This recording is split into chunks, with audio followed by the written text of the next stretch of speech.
오늘은 마가복음 11장 1절에서부터 11절의 말씀을 중심으로 하나님은 전문성보다 융통성을 원하신다 라고 하는 제목의 말씀을 전하고자 합니다. 오늘은 종려주일입니다. 종려주일은 예수님께서 우리의 구원을 위해 또 순환 당하시기 위해 예루살렘에 입성하신 것을 기념하는 날입니다. 여러분, 여기서 예루살렘이 의미하는 게 뭘까요? 예루살렘, 그것은 사실 세상을 의미하는 거죠. 당시 예루살렘에는 당시 기득권자들이 바리새인들, 제사장들, 서기관들 그리고 총독이 있었던 곳이 바로 예루살렘입니다. 그러니까 주님께서 예루살렘으로 들어가셨다. 이 말은 다르게 말하면 사실은 세상의 한 곳판으로 가셨다. 이렇게도 볼 수 있다라고 하는 것입니다. 따라서 오늘 세상 그 한 곳판으로 입성하시는 우리 예수님의 모습을 보면서 우리들도 세상에서 어떻게 살아야 하는가, 이 부분에 대해 몇 가지를 말씀드리고자 합니다. 첫 번째, 세상에 어떻게 살아야 되느냐? 첫 번째는 정면으로 돌파해야 된다라고 하는 것입니다. 여러분, 이 마지막 시대에 그리스도인이 어떤 삶을 살아야 합니까? 정면으로 돌파하는 삶을 살아야 된다라고 하는 것입니다. 여러분, 오늘 예수님께서 예루살렘에 숨어서 들어가시지 않았지요. 드러내놓고 들어가셨습니다. 여러분, 그것도 마치 유대 왕의 퍼레이드를 연출하면서 대놓고 백성들의 찬송을 들으시면서 예루살렘에 입성하셨다라고 하는 거예요. 그래서 우리가 마가복음을 읽었지만 사실 마태복음에 읽어보면 예수님의 이 예루살렘 입성의 모습을 보면서 온 예루살렘 성이 소동을 했다라고 이렇게 이야기하고 있다라고 하는 거예요. 다시 말해 모든 예루살렘 주민이 예수님의 입성을 봤다는 게 못 봤다는 거예요. 다 보았고 그 소식을 다 들었고 그 이야기를 누구나 다 알았다는 거예요. 예수님은 자신의 정체를 숨기지 아니하시고 그대로 드러내셨다라고 하는 것입니다. 세상을 향해 정면 돌파하셨다라고 하는 거예요. 여러분, 우리가 세상에서 살아가야 할 모습이 바로 이러한 모습이라고 생각합니다. 여러분, 우리가 그리스도인이라는 사실을 숨기지 아니하고 어떻게 된다고요? 드러내야 된다라고 하는 거예요. 정면 돌파해야 된다라고 하는 거예요. 정면 돌파한다는 말이 무슨 말입니까? 이런 거죠. 나는 세상 원리, 세상 기준, 세상 원칙을 따르지 않고 하나님 나라의 원리와 하나님 나라의 기준, 그 원칙 붙들고 사는 사람이다 라고 말하고 행동할 줄 알아야 된다는 거예요. 어디에서요? 교회에서가 아니라 세상에서. 누군가가 술 먹어! 그럼 뭐라 그래야 돼요? 못 먹어! 왜 못 먹어? 나 예수 믿으니까. 이렇게 얘기해야 된다. 아멘이십니까? 이럴 줄 알아야지요. 제사 드려! 그럼 어떻게 말해야 돼요? 못 드려! 왜 못 드려? 나 하나님만 섬기니까. 난 하나님만 예배하니까. 주일날 학원 나와 공부해. 못 나가요. 왜 못 나오니? 시험 망치고 싶어? 뭐라 그래야 돼요? 시험은 망쳐도 내 영혼은 망칠 수 없습니다. 이래야지. 근데 왜 웃으시죠? 웃기라고 한 얘기가 아닌데, 나랑 사귀자. 그럼 뭐라 그래야 돼요? 못 사겨. 왜 못 사겨? 너 예수 안 믿잖아. 이래야 된다니까요. 나 믿음의 가정을 세울 거야. 말할 줄 알아야지. 예전에 인기 드라마 파리의 연인의 명장면입니다.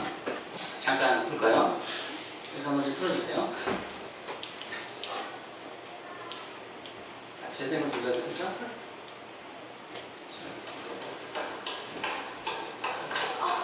뭐야? 너 도대체 뭐야? 왜 이러고 있는 건데? 너 바보야? 왜 말을 못해? 그 자식이 그러고 있는데 왜 말을 못하고 가만히 있냐고? 내가 거기서 무슨 말을 해요? 왜 말 못해? 입 없어? 소리 못 질러? 손질한 얘기 못해? 마음 같아서 소리 지르고 싶었죠. 근데 그 사람 한기주 씨 친구잖아요. 친구는 무슨 친구? 나 그런 친구 없어. 나는 한기주 씨 생각해서 참은 거라고요. 참아도 내가 참아. 누가 너더러 참으래? 그리고 참을 이유가 뭐야? 저 남자가 내 사람이다. 저 남자 내 애인이야. 왜 말을 못하냐고? 예. 저는 이게 꼭 우리 주님께서 우리를 향해서 하시는 말씀 같아요. 너 바보야? 왜 말을 못해? 나는 하나님 믿는다. 예수 믿는다. 나 하나님 거다. 왜 말을 못하냐고 주님이 이렇게 말씀하시는 것 같다라고 하는 거예요. 여러분, 그런데 정말 우리가 왜 말을 못할까요? 세상에서 왜 이걸 드러내지 못하죠? 왜 그렇게 행동하지 못할까요? 사실 답은 되게 간단합니다. 죽기 싫어 그런 거예요. 죽기 싫어서. 조직 내에서 죽기 싫으니까 말 못하죠. 사회에서 죽기 싫으니까 못 드러내죠. 관계 끊어질 것 같아. 인기 잃어버릴 것 같아.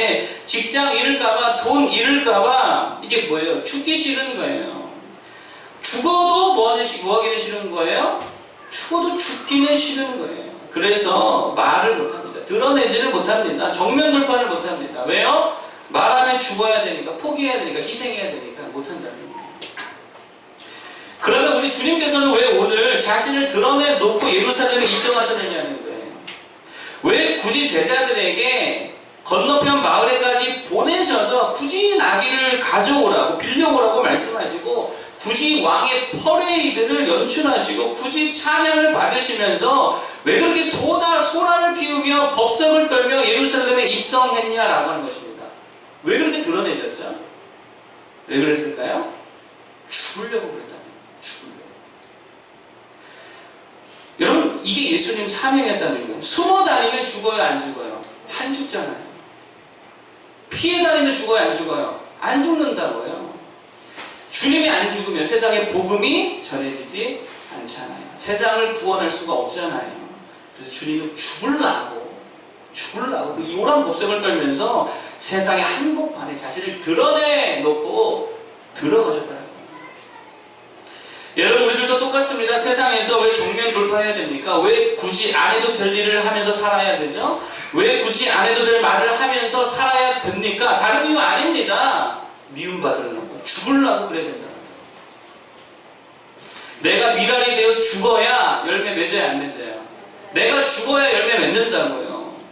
내가 죽어야 복음이 전해진다고요. 내가 핍박받고 내가 미움받아야 하나님 영광 받으신다고요. 사실 살려고 하는 게 아닙니다. 죽으려고 우리는 우리의 정체를 드러내고 우리의 믿음을 세상에 나타내야 된다는 겁니다. 여러분, 내가 예수 믿기 때문에 술도 안 먹고 혼자 정직하고 혼자 법 지키고 혼자 주일에 일도 안 하면 세상이 우리를 좋아합니까? 싫어합니까? 싫어하잖아요. 비난하잖아요. 시기하잖아요. 괴롭히잖아요. 이용하잖아요. 그런데 되게 희한한 게 있습니다. 뭔지 아십니까? 그렇게 예수 믿는 사람, 괴롭힌 사람들을 가만히 보잖아요. 나중에 지들이 예수 믿고 있어요. 여기 진짜 신기한 거예요. 대표적으로 성경에 보면 사도 바울이라는 사람이 있었습니다. 그렇게 예수 믿는 사람 잡아다가 죽이고 옥에 가두고 핍박하고 괴롭히던 자가 나중에 제일 뜨겁게 예수님 만나서 엄청난 헌신자가 되더라고요. 우리 지난 겨울에 교사 베이직 책을 교사 선생님이 읽었는데 그 책에 나오는 이야기입니다. 거기 소개된 교회에 중3 아이들 중에서 문제 아들이 12명 있었대요. 12명이라서 이열이라고 불렀대요. 이열들. 근데 그 중에 정수라는 친구가 있었는데 그 친구가 하여튼 제일 문제였던 것 같습니다. 그래서 교회는 잘 나오지 않고 불법 아르바이트, 뭔지는 모르겠어요. 불법 아르바이트를 자꾸 하더라는 거예요. 그래서 목사님이 연락했대요. 제발 불법 아르바이트 그만두고 교회 나오라고. 말해야 돼, 안 해야 돼요? 말해야죠. 그랬는데요, 이 아이가요, 목사님께 이렇게 답신을 보냈대요.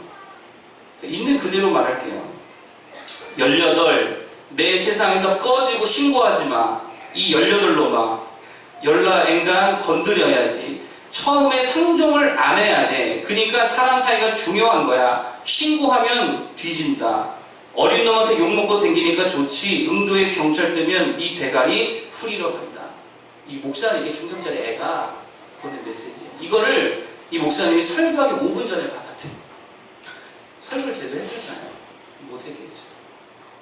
그러자 12명의 이열 무리들 중에서 그나마 개념 있고 얘보다 형 되는 애가 목사님께 와서 그랬다는 게 목사님 말만 하라고 제가 가서 걔를 후드로 패주겠다고. 그때 목사님이 그렇게 이야기했대요. 걔를 패면 달라지냐고. 때리면 변화되냐고. 놔두라고. 내가 반드시 언젠가 이 아이를 제자로 키우겠다. 그리고 몇 달 후에 여름 수련회 때 이 12명의 문제아들이 다 수련회를 갔대요. 은혜 받으러 갔겠습니까? 친구들 따라 씩씩대면서 갔겠죠. 근데 이 수련회 때 은혜 받은 거예요. 수련회에서 은혜 받은 거예요. 그리고 수련회를 다녀와서 아이들이 목사님께 롤링 페이퍼를 썼는데 거기에 정순한 친구가 그렇게 썼다는 거예요. 제가 저번에 목사님께 심한 욕을 했을 때 목사님이 저를 제자로 키울 거라고 했다는 말을 들었다고. 정말 그때 죄송했다고. 그런데 이제 진짜 내가 목사님의 제자, 예수님의 제자 한번 되어보겠다. 여러분 잘 보세요. 목사님이 죽고 미움당하고 핍박당하니까 열매가 있어요, 없어요? 열매가 있다. 여러분, 그래서 제가 언제가 말씀드렸던 것 같습니다. 가정에서, 직장에서 안 믿는 사람들과 너무 사이좋게 지낸다는 거는요, 죄송하지만 그건 우리가 타협하고 있다는 거예요. 좀 세상에서, 가정에서 미움도 받고 질투도 받고 예수 믿는다는 이유 때문에 괴롭힘도 받고 조롱도 받아야 그게 내가 잘 믿고 있다는 거고 내가 복음의 씨를 잘 뿌리고 있다는 거지. 내가 세상 사람들과 너무 사이가 좋다는 건 그만큼 내가 전하지 않았다는 거고 내가 방관했다는 거고 내가 숨기고 피했다라고 하는 거예요. 여러분, 세상에서 정말 죽을 수 있는 자들 되길 바랍니다. 미움 받을 수 있는 자들 되길 바랍니다. 그러면 말을 해야죠. 드러내야죠. 티내야죠. 그래야 그들을 살릴 수 있다는 것을 명심하시기를 바랍니다. 숨지 말고 예수 믿는 크리스찬이라고 말할 수 있는 주님의 백성들 되기를 소망합니다. 두 번째로 말씀드리기 원하는 것은 뭐냐? 진짜 강력한 무기를 붙들라는 거예요. 세상에서 진짜 강력한 무기를 붙들라라는 것입니다. 여러분, 오늘 예수님을 보면 나귀 새끼를 타고 입성하셨지요. 나귀 새끼를 타셨습니다. 이게 뭐를 말하냐면 무장하지 않았다는 거예요. 예수님은 무장하지 않았습니다. 분명 왕의 모습으로 입성하고는 있는데 좀 달랐어요. 뭐가 달랐냐면 보통 왕들은요, 또는 예루살렘에 이 유다 왕국을 세우고자 했었던 역대의 지도자들은 다 어땠냐면 모든 영웅들은 다 중무장을 하고 입성했다라고 하는 거예요. 아주 훌륭한 군마를 타고요, 칼을 차고요, 갑옷을 입고 투구를 쓰고 이게 일반적인 왕의 모습이었다라고 하는 거예요. 그런데 지금 예수님은 아무런 무장을 하지 않고 나귀 새끼, 볼 것도 없는 나귀 새끼 그거 타고 입성하고 있다는 거예요. 왜 그러셨을까요? 물론 겸손해서 또 위협을 주지 않기 위해 그럴 수도 있겠지만, 사실 제가 오늘 말씀드리기 원하는 것은 뭐냐면 사실 주님은 무장할 필요가 없었다라고 하는 거예요. 주님이 그 무장이 필요합니까? 칼이 필요합니까? 방패가 필요합니까? 군마가 필요하냐고. 안 필요해요. 왜요? 이미 더 훨씬 더 강력한 무기가 있어요, 없어요? 있어요. 초 울트라 슈퍼 파워의 강력한 무기 이미 있습니다. 그게 뭡니까? 말씀의 검, 성령의 검이죠. 예수님 이거 들고 가십니다. 예수님께서 무장을 안 한 게 아닙니다. 세상의 무기로 무장을 안 한 거예요. 사실은 진짜 강력한 무장을 하시고 들어가시는 거예요. 눈에 보이지 않을 뿐이지. 무슨 무기라고요? 말씀이라고 하는 무기를 들고 가셨다라고 하는 거예요. 여러분, 그래서 예루살렘 입성하기 이전의 주님의 행적들은요, 대부분이 병자를 고치시고 귀신을 내쫓으시고 빵을 먹여주시고 그런 사역들이었는데, 잘 보세요. 예루살렘에 입성한 이후의 주님의 사역은 말씀 사역이었어요. 거의 대부분 90%가 말씀 전파하시는 사역이었어요. 말씀으로 바리새인들을 물리치시고 서기관들을 물리치시고 가르치시고 그들을 책망하시고 비유를 전하시고 말씀으로 무화과 나무를 저주하시고, 대부분이 어떤 사역이었느냐? 말씀의 사역을 그 일에 하셨다는 거예요. 왜요? 이게 강력한 주님의 무기였다는 거예요. 여러분, 우리들도 마찬가지죠. 세상에 나아갈 때 뭐 가지고 나아갈 것입니까? 세상에 뭐 들고 나갈 거예요? 돈으로 싸울 거예요? 돈 많은 사람 훨씬 많은데요? 뭐 생긴 걸로 무기 삼아 싸울 거예요? 그 통할 만한 우리 외모가 아니잖아요. 뭐가 우리의 무기가 됩니까? 진짜 우리의 강력한 무기가 뭡니까? 하나님의 말씀인 줄 믿습니다. 여러분, 하나님의 말씀이 얼마나 강력합니까? 성경을 보세요. 제국, 그 위대한 제국보다 더 강력한 것이 하나님의 말씀이라는 거예요. 애굽 제국 말씀 앞에 망했죠. 가나안에 있던 그 수많은 문명 국가들이 말씀 앞에 다 망했죠. 아수르, 페르시아, 바벨론, 그리스, 로마 다 뭐 앞에 무너졌습니까? 말씀 앞에 무너졌어요. 진짜 거지같이 못 살던 우리 대한민국 조선 때에 하나님의 말씀 하나, 그리스도의 복음이 들어와서 사람들이 말씀을 읽고 듣기 시작하니까 어떤 일이 일어났습니까? 기적이 일어났던 기적이. 여러분, 북한과 남한의 가장 큰 차이가 뭔지 아십니까? 말씀이 있냐? 말씀이 없냐? 그 차이예요. 모르시겠어요? 북한에 인재 있어요, 없어요? 인재 있어요. 똑같은 피인데 인재가 왜 없겠어요? 북한에 기술이 있습니까, 없습니까? 기술이 있잖아요. 뭐 행복이도 말고 다 있잖아요. 노동력이 없어요? 자원이 없어요?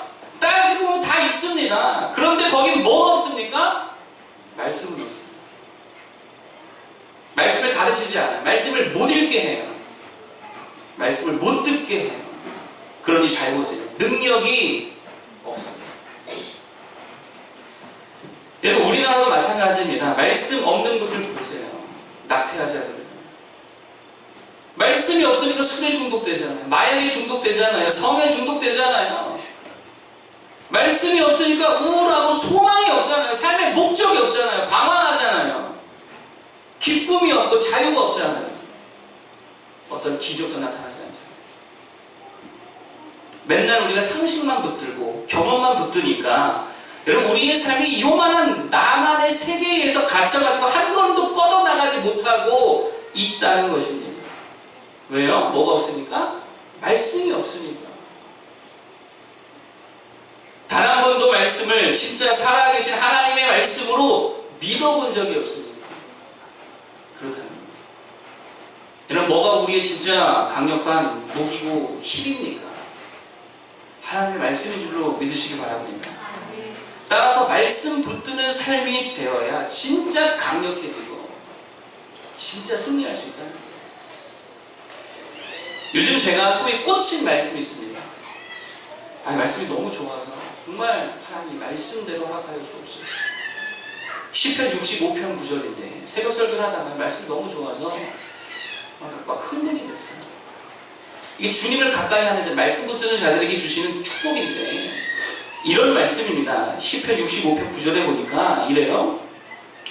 땅을 돌보사 물을 대어 심히 윤택하게 하시며 하나님의 강에 물이 가득하게 하시고 이같이 땅을 예비하신 후에 그들에게 곡식을 주시나이다. 하나님을 가까이 하는 자들에게 어떤 복을 주시냐면 땅을 돌보시는데 물을 대어 윤택하게 하시고 강에 물이 가득하게 하시고 그 땅을 그렇게 준비하시고 예비하신 후에 그들에게 그것을 허락하신다는 거예요. 여러분, 무슨 말이죠?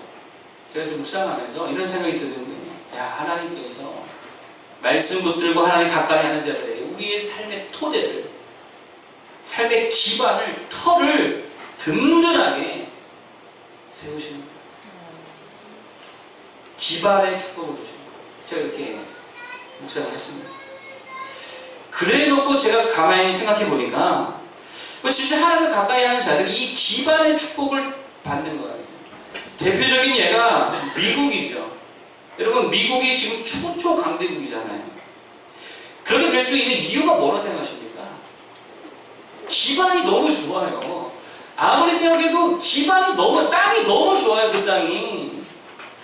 여러분, 진짜 말씀대로 심히 윤택한 땅입니다. 농사 짓기 딱 좋은 위도에 있잖아요. 근데 엄청나게 넓어요. 엄청나게 많이 생산해요. 엄청나게 비옥해요. 엄청나게 자원이 넘쳐요. 근데 그 넓은 땅에 다 뭐가 가득해요? 강이 가득해요. 그래서요, 유통이 너무 쉬워요. 근데 그뿐입니까? 서쪽으로는 어떤 바다가 있죠? 태평양이 있어서 아시아권과 무역하죠.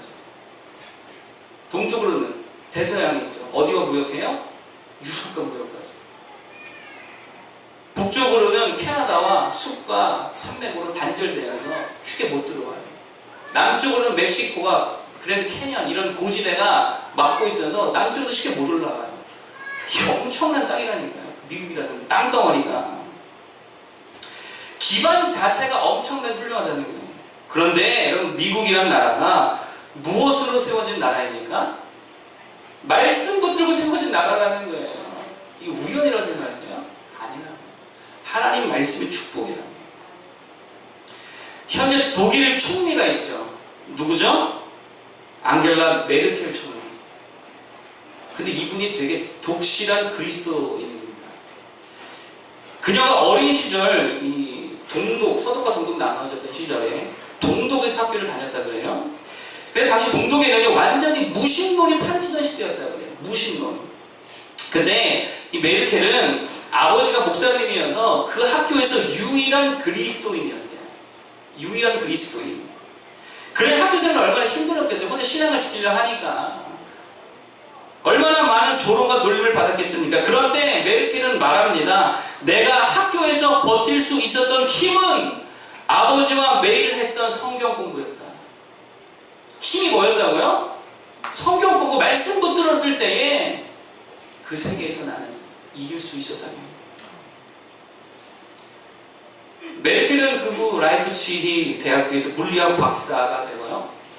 그 후 정치를 시작해서 94년도에 환경부 장관이 됩니다. 2004년도 당 대표가 되고요. 2005년도 총선에서 승리해서 독일 최초 여성 총리로 올라 지금까지 독일을 이끌고 있어요. 거기에다가 2006년부터 2017년까지 12년 연속으로 세계에서 가장 영향력 있는, 독일이 아니고 세계에서 가장 영향력 있는 여성 1위로 12년 동안 메르켈이 뽑히게 됐습니다. 근데 중요한 것은 지금도 메르켈은 이 세계 최고 합리와 이성의 지배를 받는 독일이라는 나라에서 여전히 뭐라고 말하냐면 내 최고의 힘은 성경 묵상입니다. 지금도 그래요. 지금도. 말씀 붙들면 강하다 약하다. 조금 강하다 많이 강하다. 엄청나게 강하다. 슈퍼파워라는 거예요. 여러분 그러면 우리가 진짜 힘없고 기반이 늘 흔들리는 인생을 살아가는 이유가 무엇입니까? 뭐 안 붙들어서 그래요? 말씀 안 붙들어서 그래요. 말씀을 믿지 않고 말씀대로 살지 않고 말씀 듣지 않고 묵상하지 않아서 예수님처럼 나귀는 탔어요. 근데 입에 말씀이 없는 거야. 그러니 힘이 없죠. 뭘로 세상 감당을 하겠습니까? 말씀 붙드는 자 되기를 축복합니다. 단 한 번이라도 생명으로 말씀을 붙들어 보기를 바랍니다. 그리고 기반이 튼실해지고 강력한 주의 백성으로 승리하게 될 줄로 믿습니다. 마지막 세 번째로 말씀드린 것은 뭐냐면 하나님께서, 우리 주님께서 이 땅 가운데 세상에서 어떤 사람을 쓰시냐라고 하는 거예요. 어떤 사람을 쓰시냐면요, 길을 들여지지 않은 자를 쓰신다라고 하는 것입니다. 자, 오늘 본문에 보면 주님이 제자들에게 나귀 새끼를 끌고 와라 이렇게 말씀하시는데, 자, 2절 한번 읽어보겠습니다. 자, 마가복음 11장 2절. 자, 다 같이 한번 읽어보겠습니다. 시작. 이르시되 너희랑 마침표 마을로 가라. 그리고 들어가면 곧 아직 아무도 타보지 않은 나귀 새끼가 되어 있는 것을 보이니 끌고 오라. 자, 어떤 나귀 새끼를 풀어 끌고 오라고 말씀하시냐면 아직 아무도 타보지 않은 나귀 새끼를 풀어가지고 끌고 와라 이렇게 말씀하시세요. 여러분, 아직 아무도 타보지 않은 나귀 새끼가 의미하는 게 뭘까요? 길들여지지 않았다는 거잖아요. 아직 길들여지지 않았다는 거예요. 길들여지지 않았다는 말이 무슨 말입니까? 다소 거칠어도 주님이 길들이시는 대로 이제 길들여질 나귀라는 거예요. 그런 자를 사용하시겠다. 하나님이 어떤 사람을 사용하시냐면 투박해도 거칠어도 배운 거 없고 준비되지 못해도 실력이 없어도요, 하나님께서 길 들이시는 대로 길들여지는 사람, 그런 사람을 사용하시겠다는 거예요. 그 나귀 타고 가겠다는 거예요. 주님이 선교에 길들이시면 선교에 길들어가고, 주님이 전도에 길들이시면 전도하고, 기도로 길들이시면 기도하고, 예배에 길들이시면 예배드리고, 하나님이 부르시는 대로 쓰시겠다 하는 대로 주님이 길들이는 그대로 길들여지는 사람을 주님 기뻐 사용하신다는 거죠. 전천후 같은 사람들 쓰신다는 거예요. 내가 실력 좋아서 전천후가 아니라 주님밖에 몰라서 저죠. 경제도 몰라, 정치도 몰라, 공부도 못해. 그런데 누구는 알아요? 주님은 알아요. 가라는 거 다 가고 하라는 거 다 하고 주님이 쓰시겠다 하는 곳에 항상 있는 성도. 그 질그릇까지 전해 보여도 거칠어도 어디든 쓰임 받는 성도. 하나님이 그런 자 쓰신다는 거예요. 여러분, 그러니까 세상은 우리에게 뭘 요구하냐면 전문성 요구하잖아요. 세상은 자꾸 전문성 요구하거든요. 우리 주님은 뭐를 요구하실까요? 융통성을 요구하잖아요. 전문성이 아니고. 저는 정말 우리 교회 성도들 너무 사랑합니다. 왜냐하면 융통성 때문에. 본인들이 잘하는 거 하나만 하는 게 아니고 하여튼간에 교회이라면 빼지 않고 다 하잖아요. 근데 그게 진짜 하나님이 기뻐하시는 모습이라는 거예요. 잘하냐 못하냐는 별로 중요치 않습니다. 하나님이 하시면 하나님이 잘하잖아요. 잘하시는 분은 하나님 한 번만 있으면 되죠.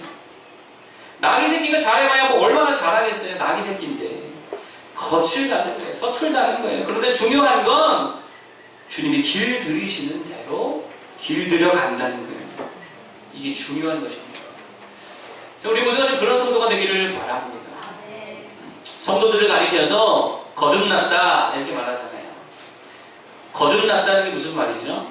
오늘 설교와 관련해서 말씀드린다면 이전에 내가 길들여졌던 모든 모습들을 버릴 줄 아는 이 거듭난 성도. 사도 바울은 원래 율법에 길들여져 있었어요. 정죄하는데. 거듭난 후에 근데 그것을 어떻게 했어요? 다 버렸어요. 그래서 유대인들에게는 유대인들처럼, 로마인들에게는 로마인들처럼, 약한 자들에게는 약한 모습으로 다가가서 그들을 살리고 그들을 위로하고 그들에게 복음을 전했습니다. 이게 뭐죠? 융통성이라는 거예요. 여러분, 지금까지 신앙생활 하면서 또 세상살이 하면서 어디에 길들여졌습니까? 이제는 그걸 좀 탈피할 수 있는 자들 되길 바랍니다. 다시 주님이 부르시는 대로 다시 길들여졌으면 좋겠습니다. 이거 못해, 이거 나랑 안 맞아, 어려워, 재미없어, 이게 아니라 한번 해볼까? 한번 가볼까? 그냥 하지 뭐. 주님이 하시겠다는데 그냥 하지 뭐, 그냥 가지 뭐. 그러면 거친 우리들을 통해서 누가 일하십니까? 주님이 일하실 줄 믿습니다. 이번 주부터, 내일부터 뭐가 시작됩니까? 금식이 시작되죠. 릴레이 금식. 난 밥 안 먹으면 못 살아. 이러지 말고 함께 참여하잖아요. 금식하면서 기도하고. 토요일에는 뭐가 있죠? 저도 되고 있잖아요. 하자는 거예요. 또 여름에 뭐가 있어요? 7월 달에? 당이석이요. 가자고요, 그냥. 주님 이끄시는 대로. 주님은 우리에게 잘했냐고 묻지 않으실 것 같아요. 너 얼마나 잘했냐. 못할 거 뻔히 아는데 뭐 물으시겠어요? 이거 묻지 않으시고 너 어디 있었냐. 너 내가 그때 그 사명 감당할 때 너는 어디 있었냐. 이거 물으실 거라니까요. 엉뚱한 데 있다가 엉뚱한 데서 주님 만나지 말고, 민망한 곳에서 주님 만나지 말고, 술집에서 목사님 만나지 말고, 주님 곁에 있다가 주님 나라에까지 갈 수 있는 모두가 되기를 축복합니다. 세상에서 어떻게 살아야 되냐? 세 가지 말씀드렸습니다. 첫 번째로 세상의 정면 돌파예요. 숨지 말고 피하지 말고 예수 믿는 신앙 숨기지 말고 나타내라. 그러면 핍박을 받겠죠. 그런데 그것을 통해서 열매가 맺어질 줄로 믿습니다. 두 번째, 진짜 강력한 무기를 세상에 들고 나가야 되는데 그 무기가 뭐라고 그랬어요? 말씀이라고 그랬어요. 말씀 붙들면 하나님이 기반을 튼튼히 하십니다. 반드시 승리하게 하십니다. 세 번째, 주님이 길들이시는 대로 길들여져라. 전문성보다 융통성이라는 거예요. 어디든지 다 쓰임받을 수 있는, 주님이 쓰시고 싶은 곳에 아무데나 다 가서 쓰임받을 수 있는 전천후 성도 되기를 축복합니다.